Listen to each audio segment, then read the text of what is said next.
Hi Aquarius, this is Jav. Welcome po sa ating channel. By the way, Aquarius, this is your monthly by tarot reading ngayong June 2026. Gamitin ang reading na ito bilang gabay lamang. Tandaan Aquarius, ito po ay general reading.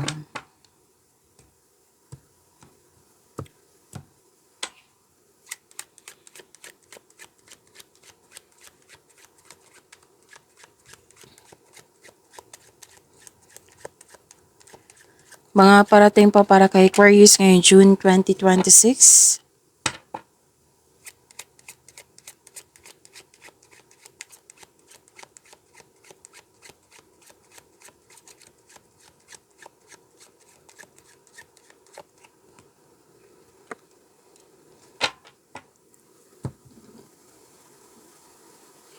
Aquarius, may nakita ko ditong pwedeng deal to.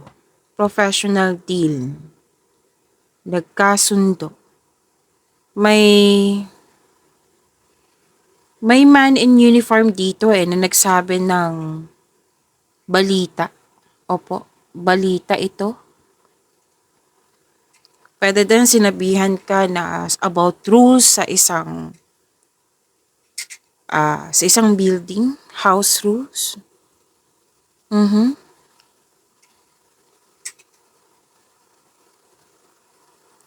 At may sikreto kang malalaman. Oo, sikreto to na bulgar.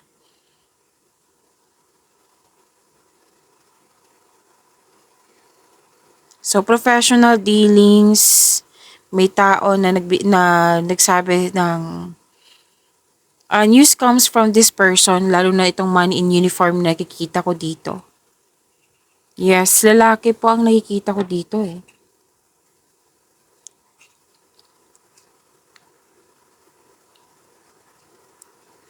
So, sikretong na bulgar.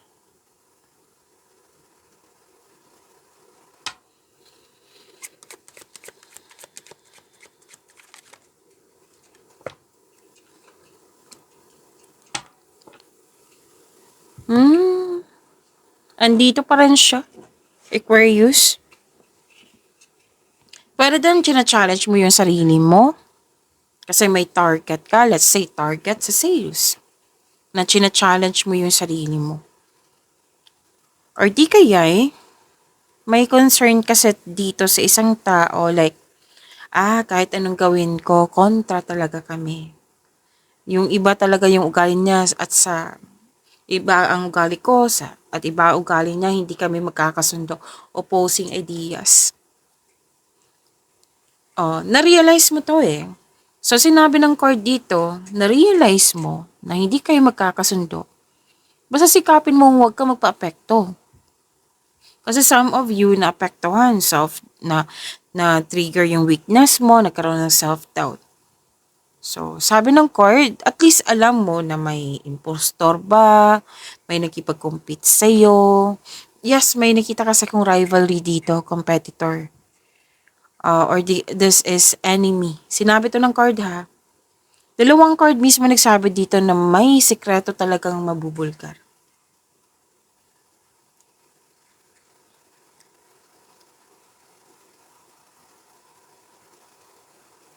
Itong taong ito is nag-aabuso sa'yo, like abusado, like nag-take advantage sa'yo, like mabait ka sa kanya pero inaabuso niya.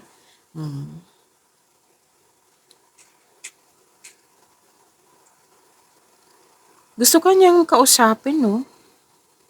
Pero maging maingat lang talaga. Kung gusto ka niyang kausapin tapos you're not okay pa, wag mo na. Okay? Kasi mukhang hindi niya maintindihan Oo, parang mainis ka dito like hindi pa rin niya naintindihan, 'di ba, yung pinupunto mo. So, wag mo na kung mainit ang ulo mo or na-discourage ka pa sa kanya, wag mo na. Okay? Paghanda ka na dyan, mag-usap kayo. Pero we cannot please everyone Aquarius. We have to accept the fact na ganyan talaga ugali niya.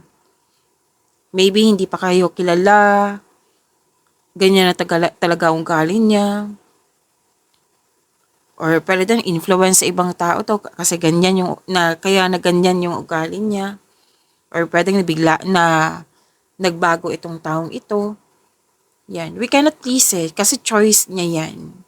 Kung concern ka sa kanya, then ipag-pray mo siya kay God, isuko mo siya kay God. Oo, na si God na bahala sa kanya. Be honest sa iyong sarili.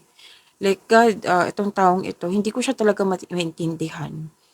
Tapos kahit anong ipaintindi ko sa kanya, hindi talaga kami magkakaunawaan.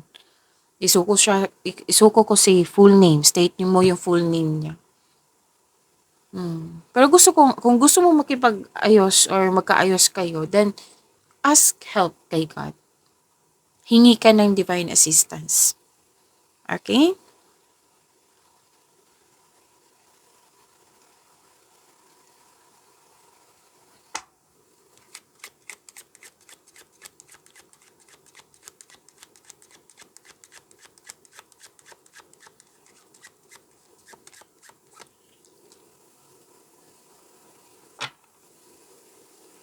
Okay, marami kang iniisip dito. Some of you, ano to planning, malalim iniisip, contemplation, gagawa ng desisyon pero hindi makagawa ng desisyon. Pero may action ako nakikita dito ha. Okay? The thinking process, pwedeng nag-gather ka ng factual information, nagtanong ka dyan, nag-interview ka dyan, kausap mo yung mga mentor mo, kung sino man ito, elders ba. You're meditating on your problems, digesting information, and this is also a form of daydreaming. So, puro thoughts. Pero may intention ka talaga. Iniisip to kasi may intention kang bigyan ng aksyon. Okay, ginagamit mo yung talino mo. Kailangan ko mag-burp. Ginagamit mo yung talino mo. Para makapag-desisyon ka. Some of you, hindi makagawa ng desisyon, pero may action dito. Pwedeng kausap mo yung elders, mentor mo. Yung may experience na sa buhay. Which is tama nga naman.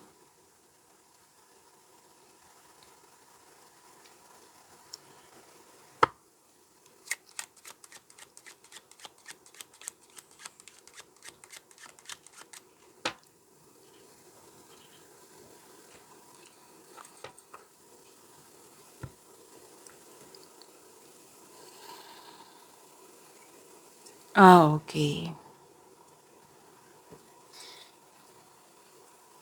Na ayaw mo talaga sa kanya.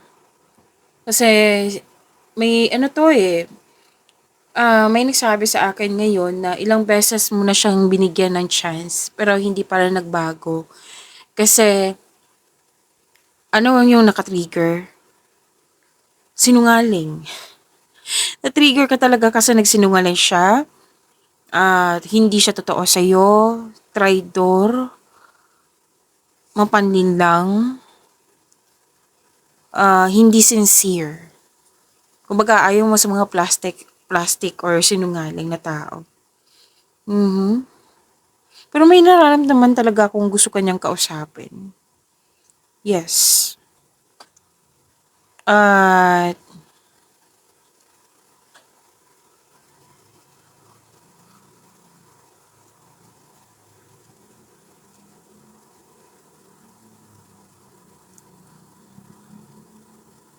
okay.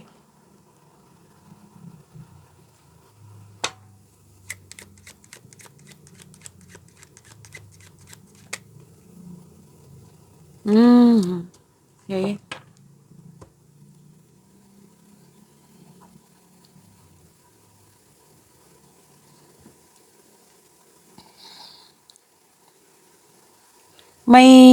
Wow. Ang ganda naman. Ano to may raise sa allowance, sweldo, kita. Klarong-klaro dito, raise. Bonus, pwede din. May bibilin ka or may bumili sa'yo, may nanalo, may refund din ako nakikita dito. Receiving a refund check.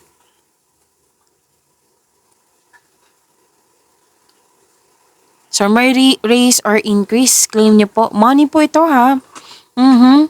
Magandang ano to, financial security, financial stability, fulfillment sa pangarap.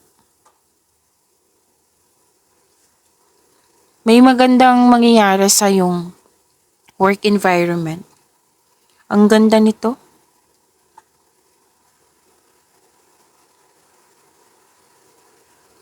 Nakabuo ka ng pera for capital.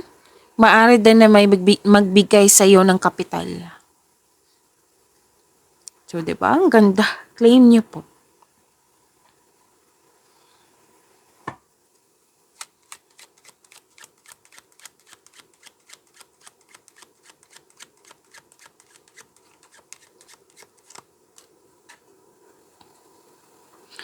May mga kausap ka dito. Actually, may justice. May hustisya po. May mga kausap ka dito. May usapin tungkol sa official matters, authority, batas, legal matters. Pwedeng kausap mo yung lawyer, judge, priest, medical specialist, or yung mentor mo, or taong ngang maraming alam, na may concern ka talaga sa taong hindi sincere, hindi nagbibigay halaga. Yan. Kausap mo to like, may nagsabi nga sa akin ngayon, kakausapin ko ba to or hindi? Kasi may nakita ko ditong gusto ko niyang kausapin Pwedeng tinetext ka niya, tinatawagan ka niya, or pumunta siya sa inyo. Okay, sinuko mo. Sinuko mo kay God. Malakas ang faith mo So, there's a power of prayer. Maaaring nagsimba ka sa church, chapel, or pag-uusap to tungkol sa church type building. Yes. So, ang ganda.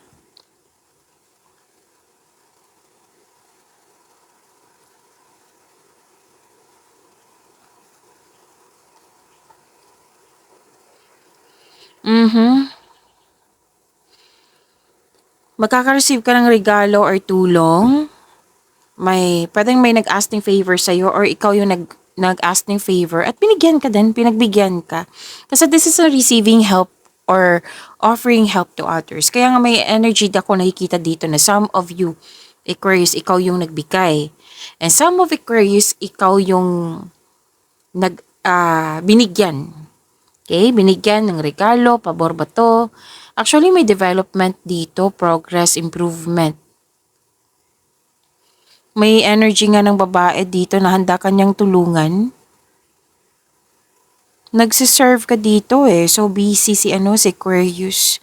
May na-hire din dito na as a crew. Kuha tayo ng angel number para kay Aquarius.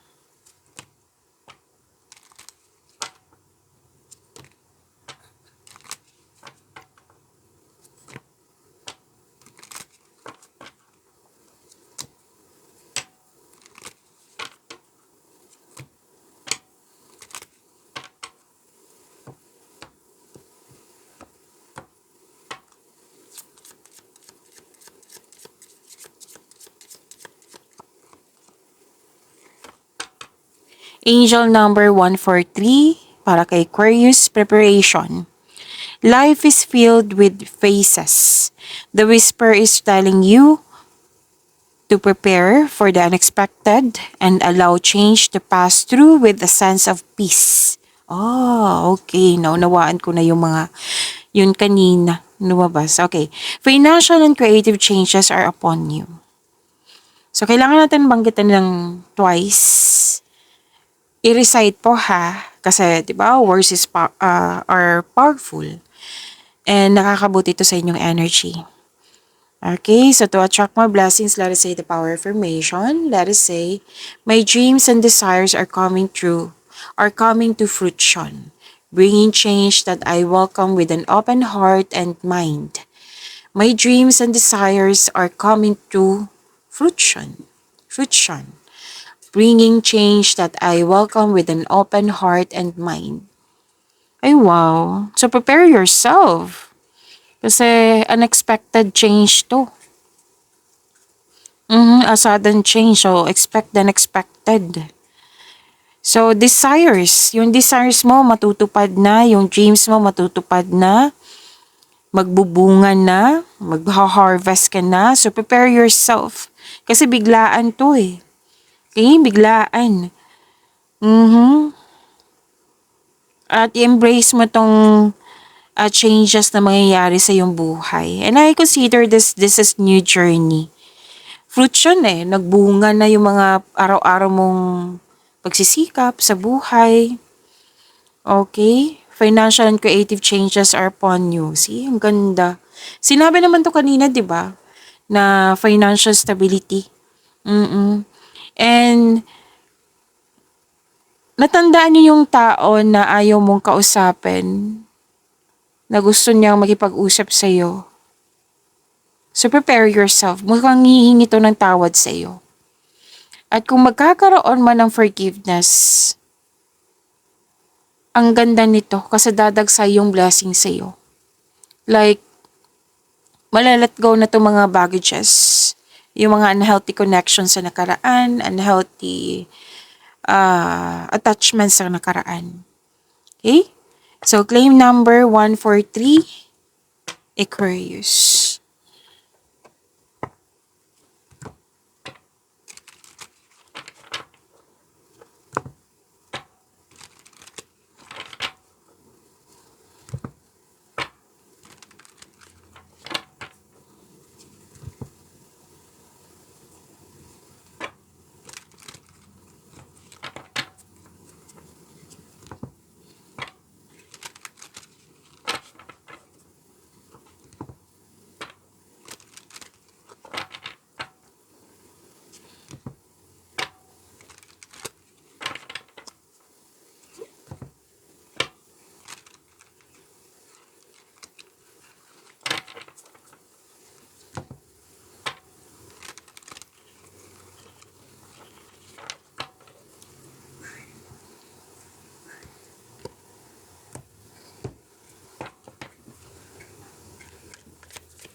Energy po para kay Aquarius ngayong June 2026.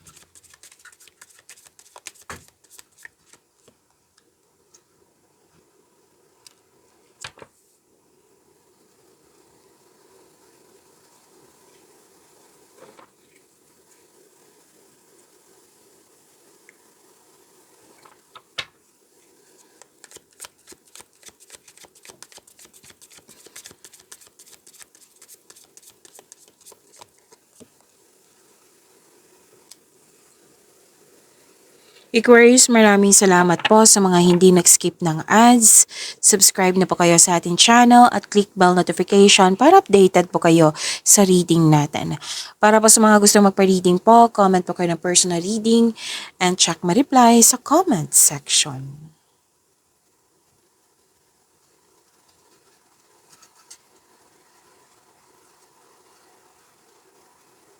Oh, Aquarius, andito na naman yung sikreto. Lumabas diba kanina ilang beses? Third card na ito, lumabas sa inyong tarot card. May sekretong mabubulgar. Kasi malakas ang iyong intuition. Mas lumawak din yung ambisyon mo sa buhay. You want growth? Oh, kaya malalim yung iniisip mo dito eh. This is time for reflection also. Okay? Mataas ang iyong intuition, may sekreto kang malalaman.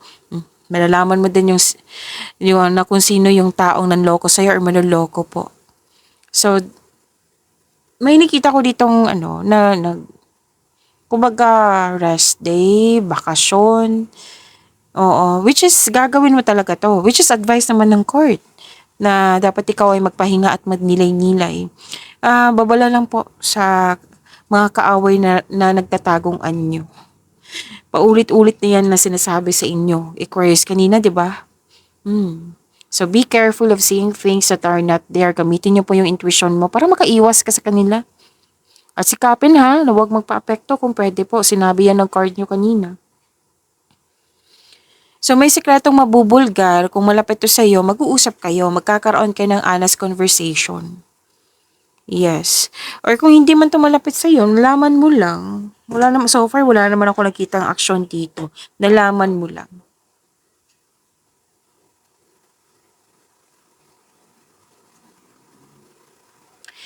So, may kontrata dito or may sinasabi yung tao. Kontrata or may sinasabi yung tao ha, na pwedeng offer na kailangan, may ano dito kasi malakas ang yung intuition, malalaman mo na may hidden charges, makadiscover ka ng di lang naging too good to be true, kaya be wiser, maging maingat.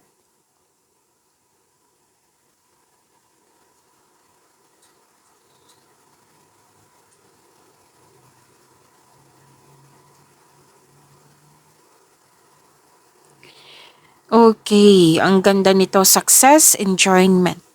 A time of enjoyment and you're feeling safe, naging wais ka sa pag-handle ng iyong kaperahan, hindi ka madamot, yung masaya ka makatulong sa kapwa mo.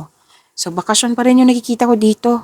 Balak, plano, or mangyayari na talaga ngayong June. Bibigyan mo ng oras yung sarili mo, which is good. 'Di ba? Deserve mo naman to, sabi na yung card. Deserve mo ito, Aquarius, dahil naging masipag ka sa iyong buhay karera. May promotion, nandito pa rin. Promotion sa iyong trabaho, sa inyong mga ginagawa dyan. Pagtaas sa kita, sweldo, allowance, or na iyong posisyon, maraming orders, maraming transaksyon. No? See?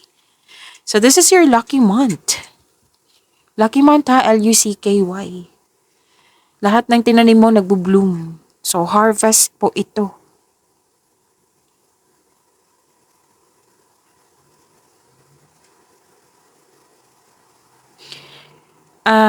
You've been doing a great job to love yourself. You love yourself more. Sa mga single dito, parating na po yung para sa inyo. Okay? Do something special for yourself. Treat mo din yung sarili mo dahil deserve mo naman ito. Financial talaga, financial security is yours. So deserve nyo naman mag-relax, mag-enjoy. Para sa pagbalik mo, recharge ng energy mo. Work can wait. Abundance pa rin yung naghihintay sa iyo after vacation. May nag-decorate or may nag-renovate ng bahay, bakasyon. Basta you're focused on what brings you the most peace. Diba? Ang ganda. Claim nyo po, Aquarius.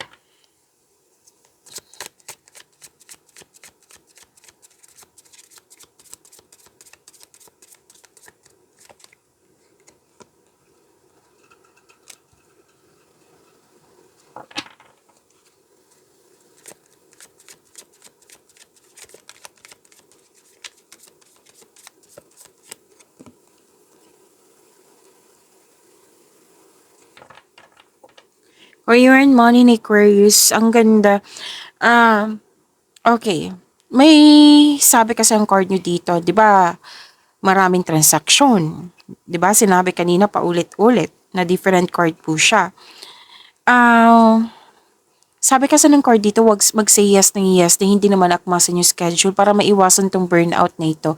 Pero, I think this is your nature talaga sa work mo, like busy parate. Maraming transaksyon, prepare yourself. Aquarius, maraming transaksyon, magiging busy ka talaga. Na sana maiwasan tong burnout na ito. Or let's say, kung nanood ka ngayon, mid-June 2026 na, o kung busy na kayo ngayon, o mag-ask ng help. Okay? Pero huwag kayong mag-alala kasi completion of cycle ito. Matatapos nyo rin po ito. Actually, nakikita ko naman dito na enjoy ka sa mga ginagawa mo. Kaya lang, nakakapagod. Marami kasing gawain eh. Super busy. So, matatapos mo to ha. Itong mga ginagawa mo, project ba yan? Bakasyon pa rin yung nakikita ko dito eh. Habang ginagawa mo, magbabakasyon talaga ako. Yan. So, at least alam mo kung ano yung kulang sa iyo. What I meant is, alam mo kung ano ang dapat gawin. Ano ang, di ba? Na kailangan ng tamang pahinga. Completion of cycle to ha. Ma-overcome mo rin to. Masyadong busy eh.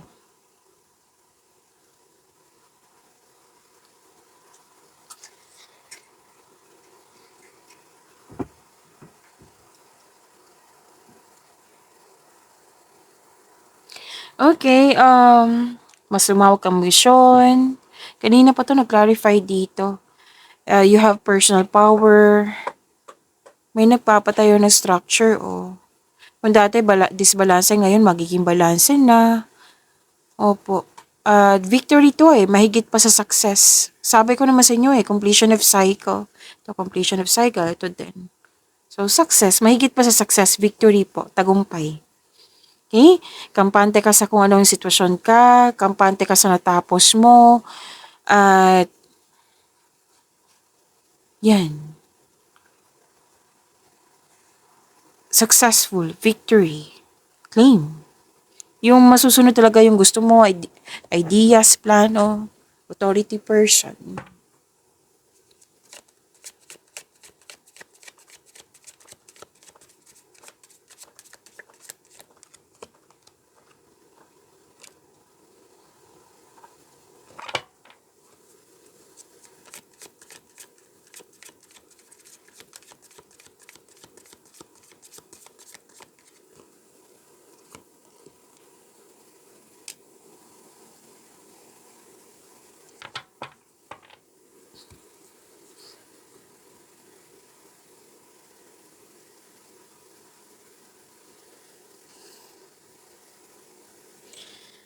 Aquarius, gusto niyo bang ma-prompt kayo sa or ma-notify kayo sa premiere ng video natin? Kung gusto niyo po, i-click niyo po yung bell notification. Kung hindi niyo po alam, magpaturo po. Huwag niyo din kalimutan na mag-subscribe sa channel natin. Nag-offer na po ako ng rush reading. Kung gusto niyo po, comment down personal reading at antayin yung reply ko.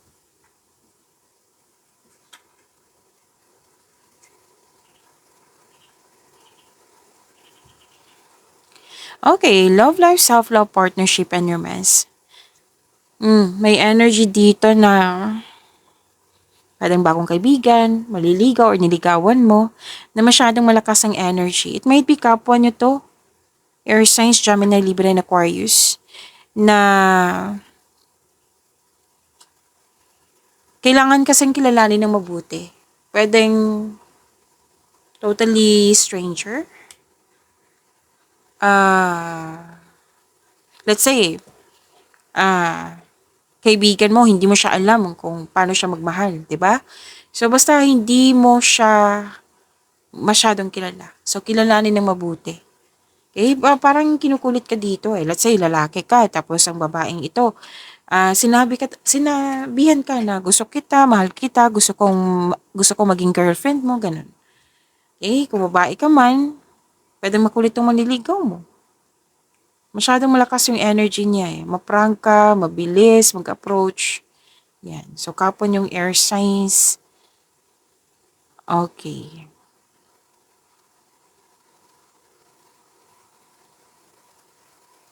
So, may Gemini dito sa dalawang card niya ito. Mhm.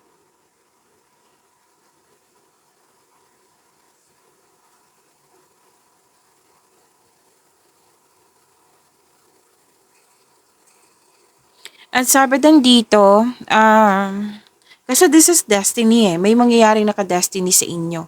So, isang malaking good news to, lalo na sa mga single dyan, na maging handa dahil parating na ang nakatadhana sa'yo. Dalawang card lang sabi niyan.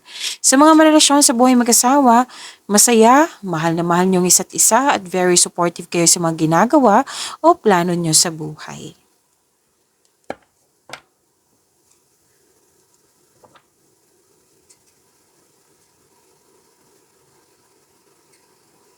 Bakasyon pa rin 'to kasi may iniisip kayo, gagawa kayo ng desisyon. Single ka man, relasyon sa buhay mag-asawa. Yan, gusto niyong me time muna, space muna, soul searching para makapag-isip ng maayos. Yan, pahinga muna. So, naulit na yung mensahe, di ba? Different card po siya. Sa mga single, parang, ano to eh, nag-decide lang lang sa inyo na ayaw nyo muna makipagrelasyon. Like, kahit may mga dalawang card na mismo nagsabi dito na may parating sa iyo, kumbaga mas pipiliin mo mag-isa muna. Like, perfect time sa iyo na ikaw muna. Para sa mga relasyon sa buhay mag-asawa, ano to eh, vacation, space, Hindi siya space na para kumbaga, mag-aaway kayo, like ganyan. Hindi. Ito yung pahingan nyo. Kasi space is a sign of respect sa inyong sarili, sa inyong person, sa inyong connection. Yan. So, space is parang, kumbaga, pahinga sa inyo. Okay? Pagyamanin niyo po yung blessings na binigay sa inyo. Aquarius, see you tomorrow. Maraming salamat po.